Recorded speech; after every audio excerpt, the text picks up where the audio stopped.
Beberapa ratus tahun yang lalu terjadilah rute perjalanan manusia yang sangat luas, sangat jauh namun aktif dilewati pedagang yang menghubungkan dunia barat dan dunia timur dengan rute lebih dari 10.000 km.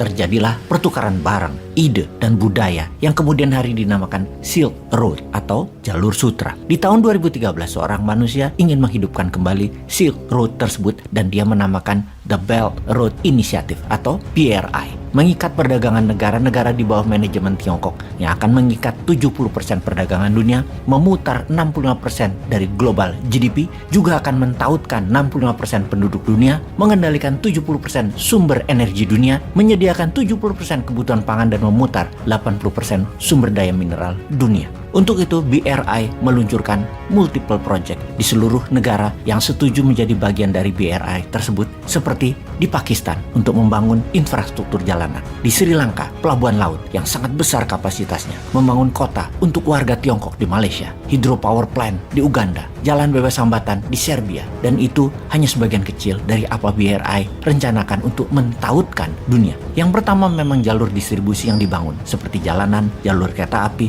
shipping line, pelabuhan, pemurnian minyak atau oil refinery, industrial park, pembangkit listrik. Semua telah dibangun di 72 negara yang setuju membangun dengan uang Tiongkok dan jadi bagian dari BRI. Di awalnya, Belt and Road yang dalam arti sederhananya adalah jalan dan ikatan ekonomi dalam propagandanya, namun yang ditakutkan oleh kaum nasionalis adalah sebentar lagi akan ditekankan bahwa yuan sebagai alat bayar dan ini sudah di atas ekonomi karena mata uang adalah kedaulatan kalau yang paham bernegara. Kemudian ideologi akan masuk melalui budaya, kultur Tiongkok yang menjadi satu pemahaman ideologi politik tentunya. Dan ini ditakuti oleh kaum nasionalis. Ideopolitik Tiongkok menjadi bagian dari sebuah negara. Jadi, banyak yang melihat ini adalah super highway atau jalur cepat untuk membuat Tiongkok menjadi negara superpower. Inilah rencana Xi Jinping untuk menjadi world power.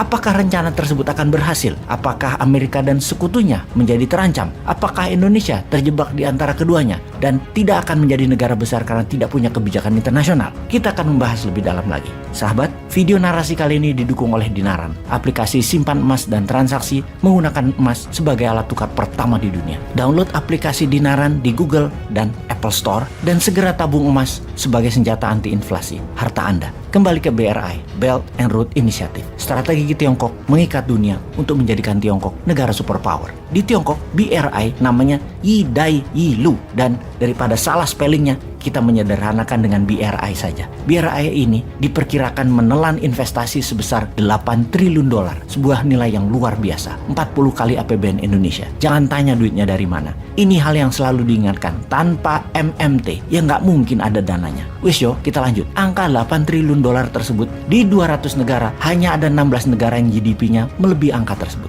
Jadi bagaimana kok BRI itu bisa jalan? Negara mana saja yang sudah terikat di dalamnya? Apakah hanya integrasi ekonomi BRI itu atau akan masuk ke politik sebuah negara yang tidak setuju masuk BRI namun sumber alamnya harus diambil? Maka politik negara yang ditarget, didesain, dimodali agar pemenangnya adalah orangnya BRI. Dan pertanyaan penting harus dijawab segera. Apakah strategi ekonomi BRI ini akan jangka panjang menguntungkan negara yang bergabung atau hanya menguntungkan Tiongkok? Kita akan mulai membedahnya. Kita kembali ke Oktober 2013 di Kazakhstan. Xi Jinping mengatakan pertama kali tentang semangat membangun kembali sejarah masa lalu di zaman modern tentang Silk Road abad pertengahan yang akan menjadi motor penggerak ekonomi di zaman modern ini. BRI diresmikan sebagai Unified Global Market atau penyatuan pasar global mulai dijalankan. Setahun kemudian, Xi Jinping ke Indonesia dan menyatakan yang namanya Maritime Silk Road, di mana jalur laut maritim digadang-gadang karena paling murah dibandingkan jalan darat dan jalan udara dalam distribusi barang secara jumlah besar. Jalur maritim yang terbaik, jalur laut, dan tanpa Indonesia ikut, maka rencana besar Maritime Silk Road akan gagal. Laut di wilayah Indonesia, juga selat di Indonesia adalah urat nadi 80% barang made in China. Ada 6 koridor utama jalan darat dalam BRI, yaitu jalur pertama dari Jilin ke Saint Petersburg, jalur darat tentunya, menggunakan rel. Kemudian yang kedua adalah dari Shandong ke Denmark, juga melalui Kazakhstan dan Turki. Lalu dari Hainan ke Malaysia, kemudian dari Guangdong ke Bangladesh, lalu dari Xinjiang ke Pakistan. Pakistan vital bagi Tiongkok karena memotong jalur laut menuju sentral Tiongkok, termasuk memasukkan sumber energi dari Timur Tengah. Dan Amir Khan merupakan tokoh seorang pemimpin Pakistan yang disupport oleh Tiongkok. Apa saja yang Tiongkok mau, Amir Khan berikan. Namun sayang saat ini Amir Khan sudah tumbang dan tidak jadi Perdana Menteri lagi. Namun terus menggoyang politik Pakistan di dalam dan luar negeri atas pejabat yang baru, yaitu Perdana Menteri Sharif. Kita fokuskan ke Pakistan dalam BRI karena bakel atau kepala ikat pinggangnya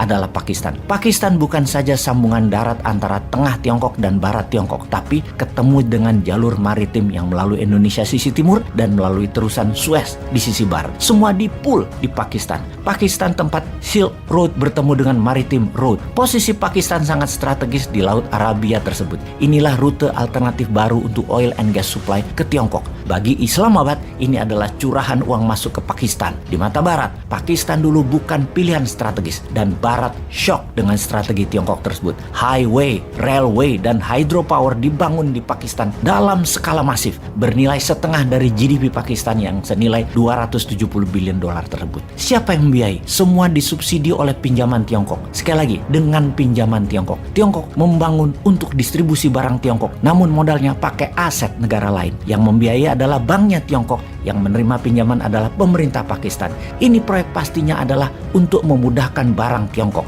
Tiongkok yang untung banyak, namun pemerintah Pakistan malah berhutang ke Tiongkok. Sejauh ini, pada mulai paham?